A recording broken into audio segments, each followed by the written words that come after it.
하나님 말씀 창세기 18장 22절부터 25절까지 말씀입니다.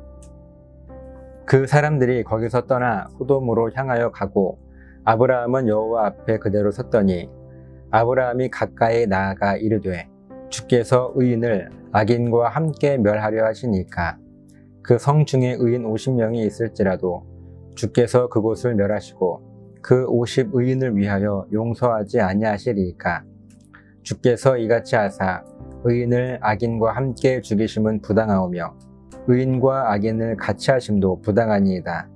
세상을 심판하시는 이가 정의를 행하실 것이 아니니까. 아멘. 이제 아브라함은요, 하나님께서 왜 소돔으로 가시려고 하시는지 그 이유를 알게 되었습니다. 소돔과 고모라의 심판을 위해서 하나님께서 그곳을 직접 보시고 확인하시기 위함이었습니다. 그리고 아브라함은요, 그 소돔 땅에 살고 있는 자기의 조카 롯이 생각난 거예요.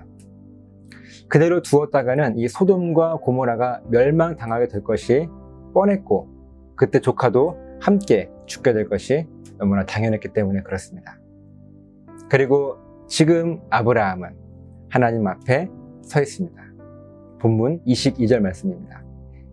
그 사람들이 거기서 떠나 소돔으로 향하여 가고 아브라함은 여호와 앞에 그대로 섰더니, 아브라함은 여호와 앞에 그대로 섰더니, 이 말씀의 원어의 뜻을 중심으로 풀어보면요, 여호와 앞에라고 하는 이 말씀은요, 하나님의 얼굴 앞에라는 의미입니다. 그리고 그대로 섰더니 라고 하는 이 말씀은요, 항의하는 자세로 서 있다는 이야기예요. 그러니까 지금 아브라함은요, 하나님께 무엇인가 항의를 하려고 하나님의 얼굴 앞에 서 있습니다. 사람이 하나님께 무언가 항의한다는 것이 이해가 되십니까? 또한 감히 사람이 어떻게 하나님께 항의를 할 수가 있겠습니까? 그런데 아브라함의 모습을 가만히 보면요, 이것은 항의가 아니라 하나님은 이런 분이십니다 라고 하는, 하나님을 높이는 아브라함의 신앙 고백이었어요. 23절입니다. 아브라함이 가까이 나아가 이르되 주께서 의인을 악인과 함께 멸하려 하시나이까. 아브라함이 하나님 앞에 가까이 나아갔습니다. 이때 가까이 나아갔다라는 이 말씀의 원어의 의미는요, 하나님을 경배하며 나아갔다는 뜻이에요. 그러니까 하나님의 얼굴 앞에 무언가 항의하려고 하는 그 마음으로 아브라함이 섰지만, 아브라함의 가장 기본적인 자세는요, 하나님을 높이며 경배하고 있습니다. 그러면서 아브라함이 하나님께 질문을 해요. 하나님, 정말 의인을 악인과 함께 멸망하시려고 하십니까? 이렇게 묻고 있는 그 아브라함의 속마음은요, 자기의 조카 롯이 지금 소돔에 있고 그 롯은 의인일 텐데 왜 악인 때문에 자기 조카 롯까지 멸망당해야 합니까? 라고 하는 이 마음을 가졌던 거예요. 그래서 이어지는 24절, 25절 말씀에서 아브라함은 하나님께 또 이런 질문을 합니다. 그 성 중에 의인 50명이 있을지라도 주께서 그곳을 멸하시고 그 50 의인을 위하여 용서하지 아니하시리까?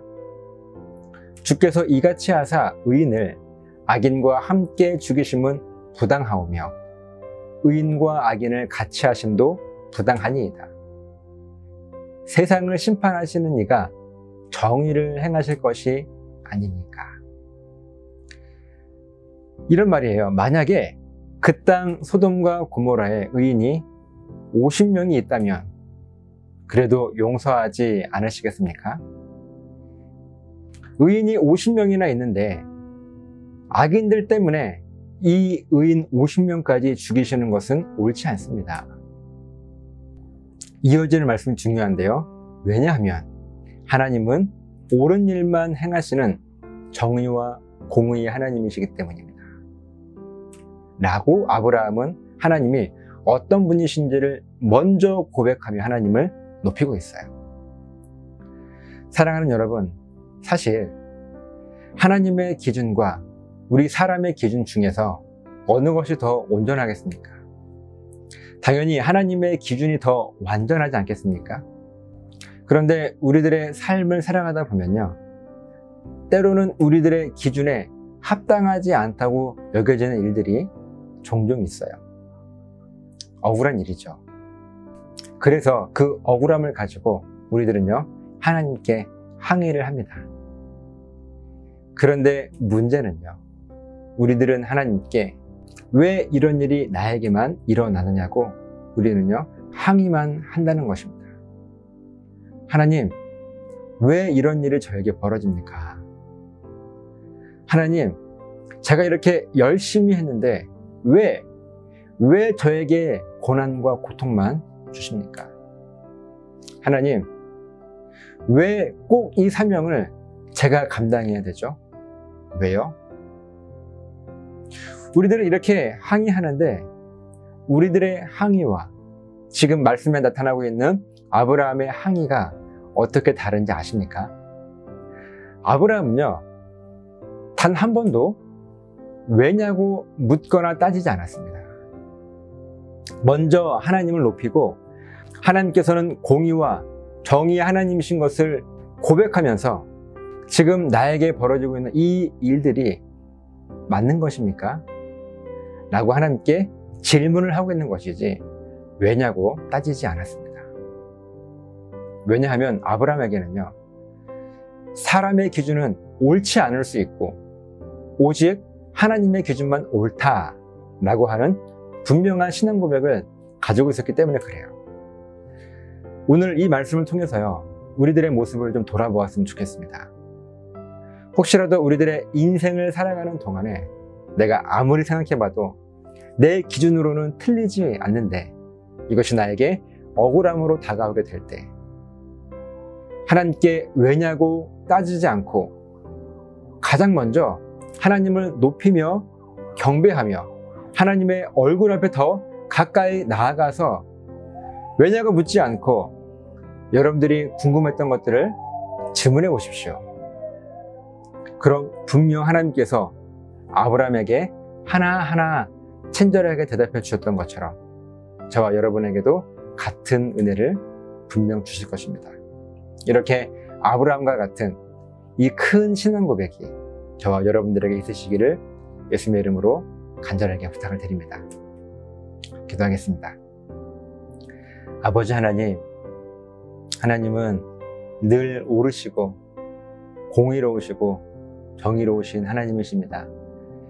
이 사실 우리가 알고 있지만 우리들은 죄인이고 부족한 존재이기 때문에 늘 잊어버리고 우리들의 기준을 더 앞세울 때가 있습니다. 하나님, 그때 우리가 하나님께 왜냐고 따지지 않고 오히려 우리들이 궁금한 것을 질문할 수 있는 이런 아브라함과 같은 큰 믿음을 우리에게도 허락하여 주시옵소서. 이로 인하여서 우리가 하나님과 더 깊이 교제하며 친밀함 가운데 살아갈 수 있도록 도와주시옵소서. 감사드리며 축복하며 예수님의 이름으로 기도드리옵나이다. 아멘.